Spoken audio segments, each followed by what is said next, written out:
चक्रव्यूह में आपका स्वागत है।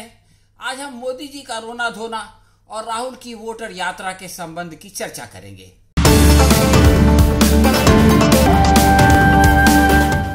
प्रधानमंत्री की चीन यात्रा के बाद अंधभक्त ये अपेक्षा कर रहे थे कि वापस आकर मोदी जी बताएंगे कि किस प्रकार उन्होंने शहबाज शरीफ को नानी याद दिला दी और शी जिनपिंग को लाल आंखें दिखाकर डरा दिया। मगर ये क्या, वो तो वापस आकर धो धो रोने लगे, क्योंकि राहुल गांधी की वोटर अधिकार यात्रा ने उनको छठी का दूध याद दिला दिया था। उनके रोने धोने का कारण ये था कि भाजपा के एक रिजवी नामक कार्यकर्ता ने कांग्रेस के स्टेज से मोदी जी को गाली दे दी थी। इसकी वीडियो भी बन गई और सांबित पात्रा तक पहुंच गई। गृह मंत्री ने भी उसे देख लिया, सारे चैनल्स पर उसकी खूब चर्चा भी हो गई। परंतु मोदी जी का मन नहीं भरा तो वो खुद आंसू बहाने बैठ गए। ये वही मोदी जी हैं जो स्वतः राहुल गांधी की माता श्री सोनिया गांधी को कांग्रेस की विधवा और जर्सी गाय कह चुके हैं। खुद राहुल गांधी को हाइब्रिड बछड़ा और उनके दिवंगत पिता और पूर्व प्रधानमंत्री राहुल गांधी को करप्ट नंबर 1 कह चुके हैं।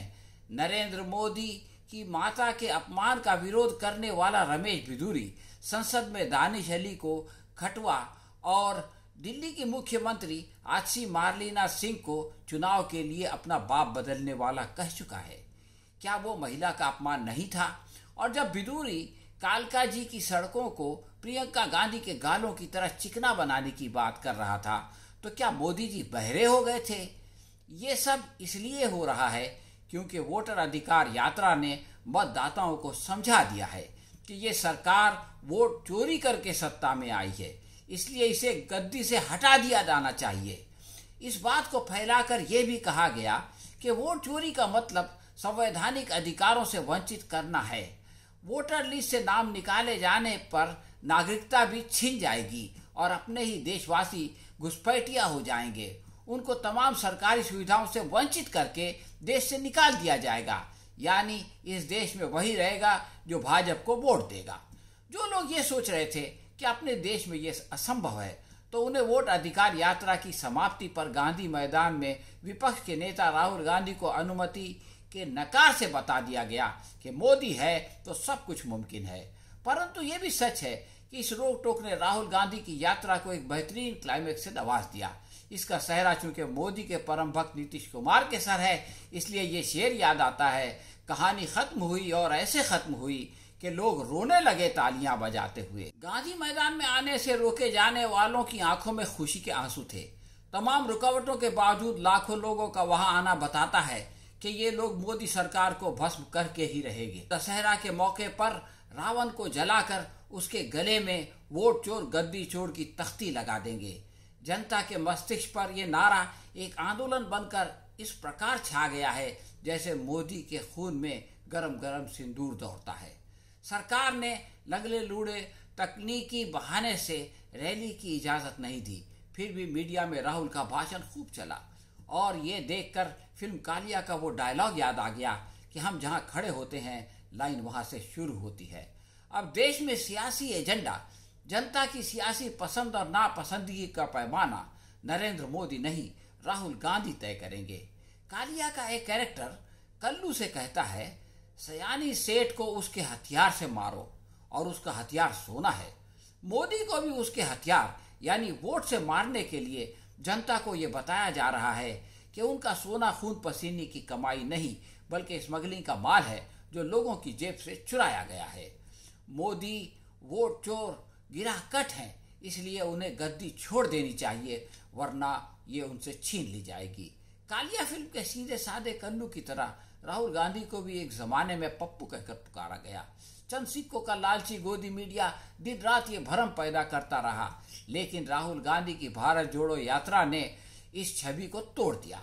अपनी पहली देशव्यापी यात्रा के दौरान महाराष्ट्र के अंदर राहुल ने संवाददाताओं से कहा था कि वो राहुल मर गया जिसे आप लोग जानते हैं। आप लोगों के सामने ये एक अलग राहुल गांधी है। उस नीडर राहुल गांधी ने सावरकर के क्षेत्र में उसे माफी मांगने वाला और अंग्रेजों का वफादार और मुल्क का गद्दार कह दिया। भारत जोड़ो यात्रा के दौरान राहुल गांधी जनता को भी अपने दिल से डर निकालने का आह्वान करते रहे। उनका कहना था कि लोग एक दूसरे से डरना छोड़ दें, क्योंकि संघ परिवार जनता को डराकर उनके दिल में एक दूसरे के प्रति नफरत पैदा करता है। वो नफरत का इलाज आपसी प्रेम और भाईचारा बताते थे। उनके बोल थे, मोहब्बत से नफरत का खात्मा होगा और लोग निडर बनेंगे। इस मुहिम ने खुद राहुल गांधी को बहुत बहादुर बना दिया और वोटर अधिकार यात्रा ने मोदी सरकार को उनसे डरा दिया। ऐसे में गब्बर सिंह का डायलॉग, जो डर गया वो मर गया, याद आता है।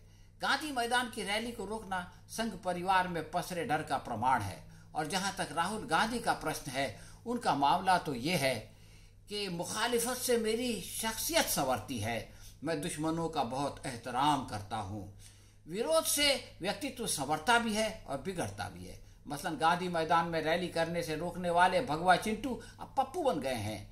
जिस ऐतिहासिक मैदान पर जयप्रकाश नारायण की संपूर्ण क्रांति की घोषणा पर नीतीश कुमार ने राजनीति में कदम रखा था, 20 वर्ष मुख्यमंत्री की कुर्सी पर विराजमान रहने के बाद नीतीश कुमार इतने डर गए कि गांधी मैदान में रैली की अनुमति नहीं दी। नीतीश कुमार को भी गब्बर सिंह का वही डायलॉग याद रखना चाहिए कि जो डर गया वो मर गया। ये अनुमति नकारना बिहार समेत देश भर में एनडीए की मौत का ऐलान है। अब आगे वो एक जिंदा लाश की तरह घुट घुट कर मरेगा। बिहार की इस रैली के दौरान रणछोड़ दास मोदी विदेश दौरे पर निकल गए ताकि मीडिया में नई नई खबरें डाल सकें और ध्यान भटका सकें, परंतु ऐसा नहीं हुआ। मीडिया चाहकर भी ध्यान नहीं भटका सका, क्योंकि हर दिन बीजेपी एक नया विरोध कर देती, जिसकी खबर देना उसके लिए अनिवार्य था। इस तरह बार बार ध्यान यात्रा की तरफ चला जाता। प्रधानमंत्री के दौरे का आखिरी दिन और रैली का अंतिम दिवस एक साथ आ गए तो मीडिया में एक खबर उड़ाई गई कि मोदी और शी जिनपिंग की मुलाकात से ट्रंप डर गए। इससे पहले कहा गया था कि मोदी और ट्रंप की मुलाकात से शी जिनपिंग डर गए। सच तो यह है कि तेजस्वी यादव और राहुल गांधी के साथ आने से नरेंद्र मोदी समेत पूरा एनडीए भयभीत हो गया है। वोटर अधिकार यात्रा का विरोध आतंकवाद की अफवाह से किया गया। जनता को डराने के लिए और गांधी मैदान में आने से रोकने के लिए ये बेपरखी उड़ाई गई कि 3 आतंकवादी दुबई से नेपाल होकर बिहार पहुंच चुके हैं। उन लोगों की फोटो तक जारी हो गई, लेकिन बाद में खुद पुलिस अधिकारियों ने बताया कि वो आतंकवादी मलेशिया चले गए। प्रश्न ये है कि ये यात्रा तो मुसलमान विरोधी नहीं है, बल्कि वोटर लिस्ट में उनके नामों को काटने का विरोध कर रही है। ऐसे में जैश के आतंकवादियों को इससे क्या झगड़ा? क्या पुलिस ने उन्हें भी अपनी तरह मूर्ख समझ रखा है? इसका दूसरा दिलचस्प पहलू यह है कि इन आतंकवादियों के सफर का रास्ता पुलिस ने इस तरह बताया जैसे वो अपने मोबाइल में गूगल ऐप पर लाइव लोकेशन ऑन करके चल रहे हैं, ताकि पुलिस को उनकी आवाजाही का पता चल सके। ऐसे समझदार आतंकवादी केवल अपने देश में होते हैं, जो इनकाउंटर से पहले पासपोर्ट जेब में रखना नहीं भूलते, ताकि पुलिस को मेहनत न करनी पड़े। वोटर अधिकार रैली ने संघ परिवार को आतंकित कर दिया है। इस रैली ने कांग्रेस के साथ आरजेडी की ऐसी हवा चलाई कि बीजेपी के सारे पन्ना प्रमुख धूल मिट्टी के भांति उड़ गए। सच तो ये है कि बिहार में एसआईआर यानी सर की एक मामूली से सरदर्द ने बीजेपी के लिए बड़ी परेशानी पैदा कर दी। उसका विरोध करके उसने अपने लिए एक ब्रेन ट्यूमर बना लिया, और जब ये नासूर फूटेगा तो एनडीए के चीथड़े उड़ जाएंगे।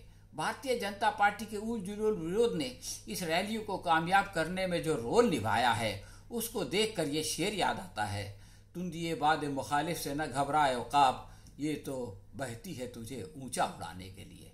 धन्यवाद।